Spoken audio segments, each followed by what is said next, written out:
สวัสดีทุกคนวันนี้จะพามาสอนวิธีติดตามพัสดุจาก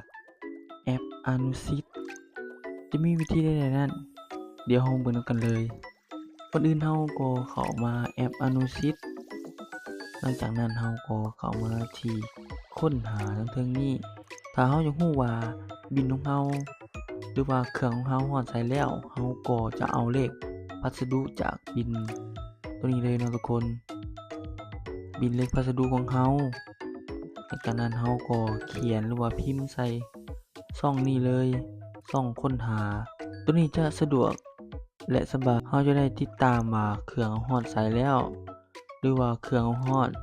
สาขาที่เราได้ฝากลงนั้นเราก็สามารถไปเอาได้ทันทีเลยเมื่อเรากรอกเลขพัสดุเรียบร้อยแล้วเราก็กดค้นหานี่แม่นบิลที่เราได้ค้นหาตอนนี้มันจะเขียนบอกว่าวันที่8เดือน10เวลา 9:27 นาทีแม่นอยู่สาขาต้นทางหรือว่าตอนนี้กำลังได้ขี่เครื่องในเวลานี้หลังจากนั้นเวลา 17:48แม่นรถได้มาเอาเครื่องเนาะทุกคน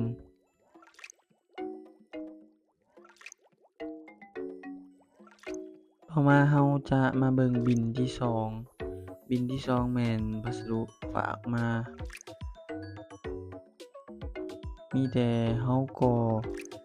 กรอกเอาเลขพัสดุใส่คือเก่าเลยเมื่อเรากรอกเลขพัสดุใส่เรียบร้อยแล้วหลังจากนั้นเราก็กดค้นหา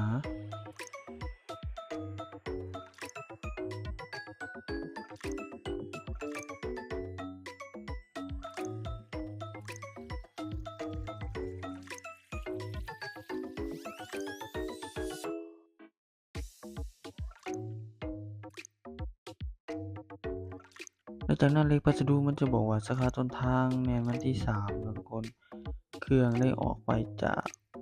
บริษัทแม่นวันที่3เหมือนกันเวลา 11:00 นเครื่องฮอดสาขาที่เราจะไปเอาแม่นวันที่8เนาะทุกคนวันที่8แล้วเราก็ไปรับเครื่องมาเรียบร้อยแล้ว